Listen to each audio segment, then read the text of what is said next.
Hey, box. Go.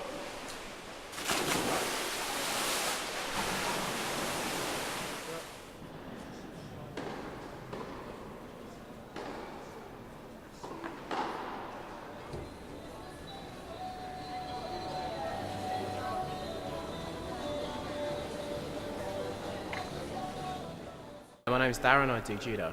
I've been doing judo for about 11 years now. I think judo, compared to the other martial arts, is the only one that's in the Olympics. Well, I think taekwondo's in the Olympics now, but judo's a real combat sport for me.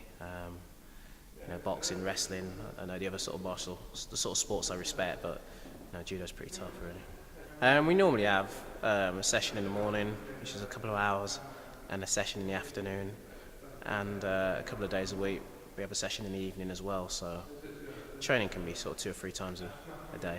Well, it kind of gets less, the training gets less as you approach competition, but the intensity increases, so our program's periodised, so we do an endurance phase at the start of the season, and then as you lead up to the competition your training volume reduces, but obviously the intensity is increasing.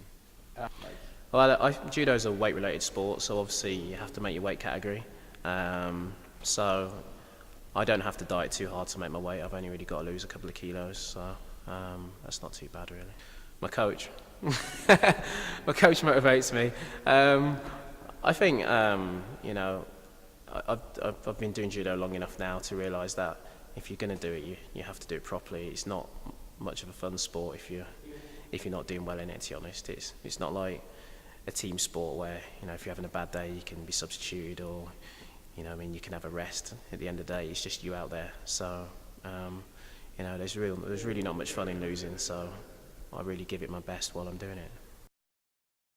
I don't really give 2012 an awful lot of thought, to be really honest. I mean, it's 2 years away, and I look at the competitions between now and then as a benchmark to that, and really, I'm looking for that improvement. On a day-to-day basis and from year to year in those competitions. So I've got the World Championships next week, and that's my focus, and there's enough on my plate really to be worrying about what's going on in 2 years' time.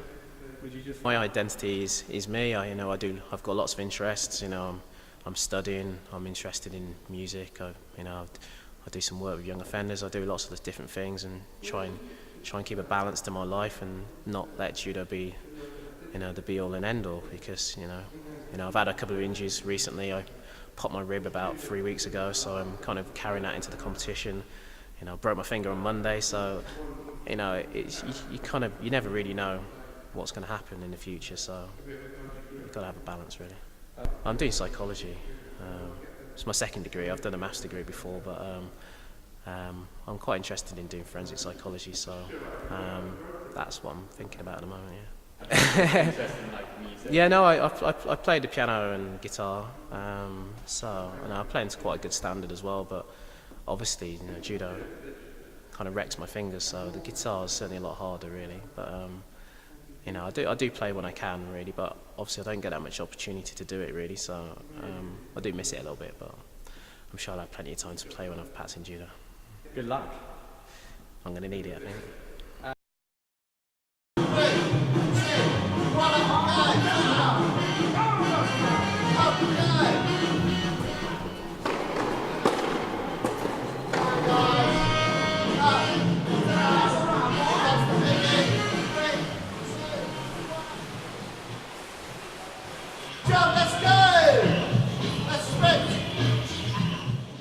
I'm Robert Elchuk. I'm a PhD student in education at the University of Bath. I'm also a UK athletics coach that works out of the University of Bath.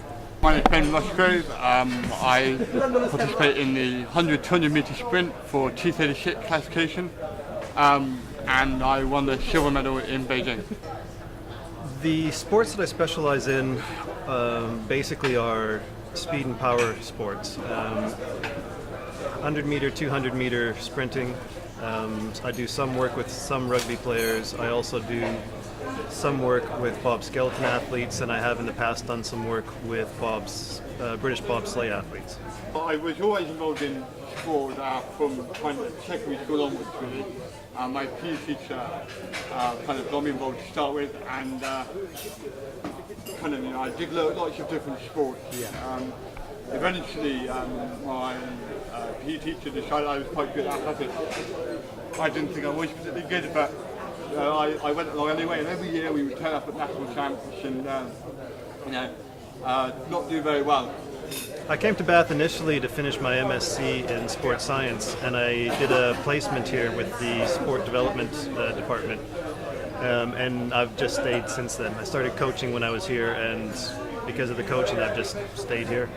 And one year I decided to turn up there and I decided I wanted to win something this year. So I turned up and won a gold medal in the 100 metres in nothing more than a pair of trainers and some swim shorts and a bag of t-shirts. And then basically there was a guy there from UK Athletics who talent spotted me basically, and I went along to one of their talent academy days they had running, and they decided I was reasonably good at whatever it was I was doing and took up from there basically. I've been working with Ben Rushgrove for the last 6 years actually. He came to me as a teenage athlete and we've been together ever since then. And I'm very lucky because I found a really good coach in Rob. Rob is one of the best coaches in the country. He doesn't always get recognised for that, but that's the reality of the situation. From the very first time that I met Ben, I knew that he was an incredible athlete. Even before he started doing any training, I could tell that he had the raw materials to be one of the best in the world. And with the training that we've done, it's proven to be true. Going to the Olympic Games or the Paralympic Games or any other major competition is a once in a lifetime opportunity. Something that doesn't come around often, and not many people get to do it, and I'm incredibly lucky to be in the position I'm in and able to do it. I definitely think that one of the major motivating factors for me is that I want to see how good I can get. I want to be the best I can be. And kind of, I guess I'm a bit mad in some ways because I'm doing that at whatever cost to everything else. But I think it will pay off. I hope I get to go to London and replicate what happened in Beijing again. I mean, Beijing, people ask me all the time what it was like to run in Beijing or to be in Beijing or whatever, and it's very difficult to explain to people, you know.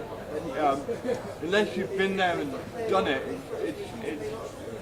I know people say it's amazing. Well, yeah, it's amazing, but it's not amazing in the same way that my car is amazing. You know what I mean? It's a completely different level of amazingness.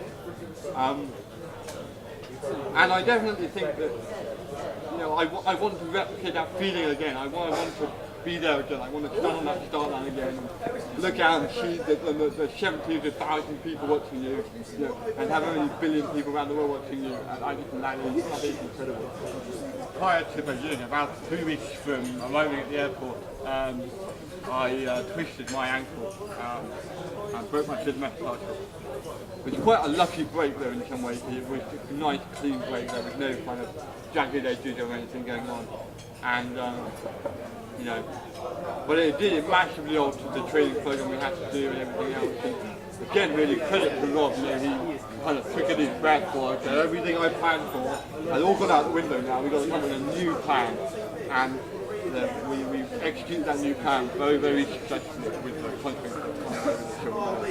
Beijing was one of the fastest tracks in the world, and the times that were set there were just massively different from anything that's ever happened before. And my race was incredibly close. I mean, the top kind of 4 guys was run within half a second of each other. And that's quite a... When you're fighting for those kind of distances and those kind of times, it's very unpredictable as to who's going to actually get there.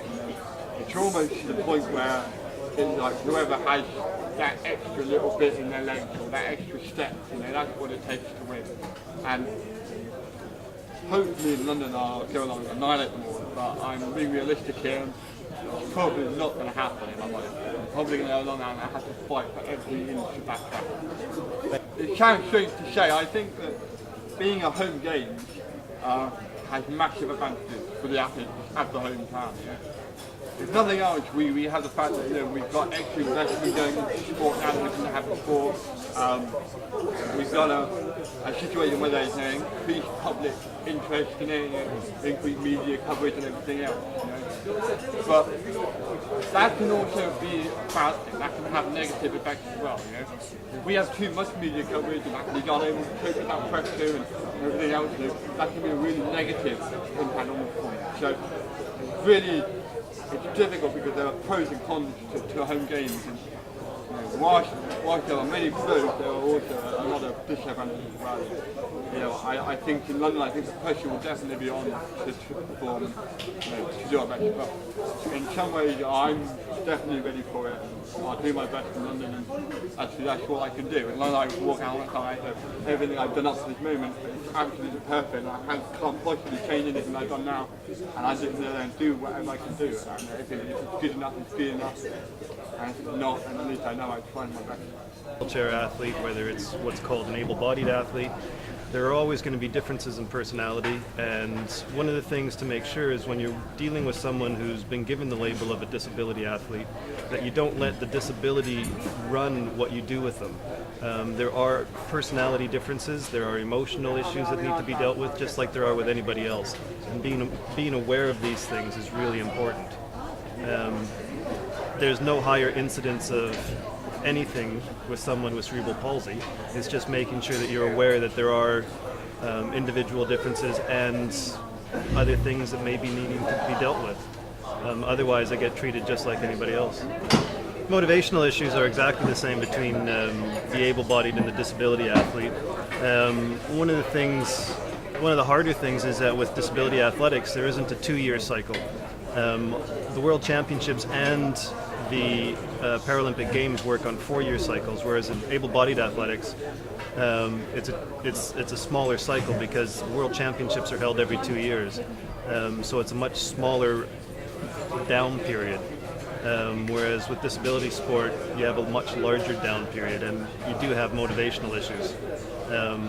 Luckily for us, the World Championships is at the end of this year, so it's not too hard to get motivated for that. The one big thing that would need improvement is the recognition of disability sport. It is still seen as the lesser brother of in the sporting world, which is really not a good thing. It's a complete inequality, lack of social justice concept going there, and I think it would be really important. I mean, we do have some recognition in Bath and at the University of Bath, and it's better than it is in other places, but just being better than other places isn't good enough. To be seen as fully equal is what should happen, and is something that I push for. With the athletes that I work with on the disability program, they are by far and away better than all the able-bodied athletes that are operating out of this area. So is there anything else you'd like to add? I think that about sums it all up.